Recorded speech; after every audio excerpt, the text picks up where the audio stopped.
Hey guys, here we have a Canon Pixma TR7020 printer. Just wanted to show you how to make your the rear feed work for your copies and prints.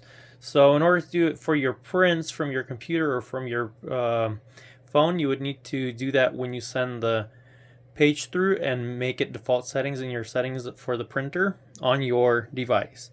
But to do it here, for example, if you're doing a copy, what you're going to have to do is you're going to press OK for the menu. That's what it says here.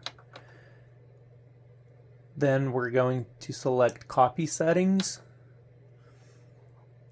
and when we select the paper, that's going to be the second one from the menu, we're going to select the source. So the source right now is cassette, which is from here. It's at the bottom tray, and we have paper there, and we have paper in the top. So you're going to select source as rear tray, and you're going to select the type of paper that's there. And if you have it set to different paper, for example, if it's set to photo paper, which usually it is, either photo or it's basically a tray in order to print something that you don't use often, for example, an envelope or a photo or something like that. So we have that source set for the copies. Like I said, for prints, you need to do those settings in your computer or your phone. To set the printer, so we're going to go down to the main menu again. We're going to press OK for the menu. We're going to scroll down to feed settings, and we're going to select the first one, which is the rear feed. It says load paper into the tray, and in order to change the paper, you're going to select change. I already have it set to letter and plain paper, but you're going to select change. You're just going to select one of these printer papers here.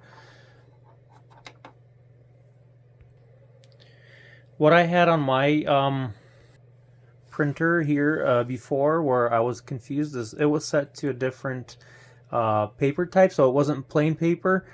So in order to change that, you're going to go to you're going to go to menu again,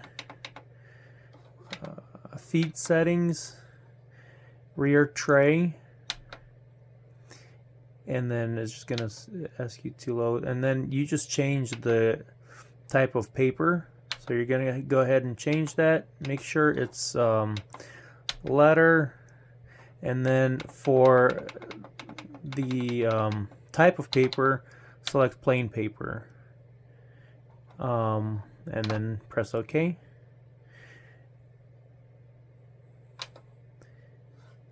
So now we have everything set to where we want, and let me just make sure that the rear tray is for the copy settings. So I'm going to go again over here, select plain paper, and we're going to select the source as the rear tray. Now I'm going to try to make a copy, and let's see if it selects it from this tray. Yep. So took the paper from the back tray, even though I have paper in the bottom tray, the cassette tray also. So go through those settings. That should be pretty much straightforward. Thank you guys for watching. Please like, share, and subscribe, and have a wonderful day.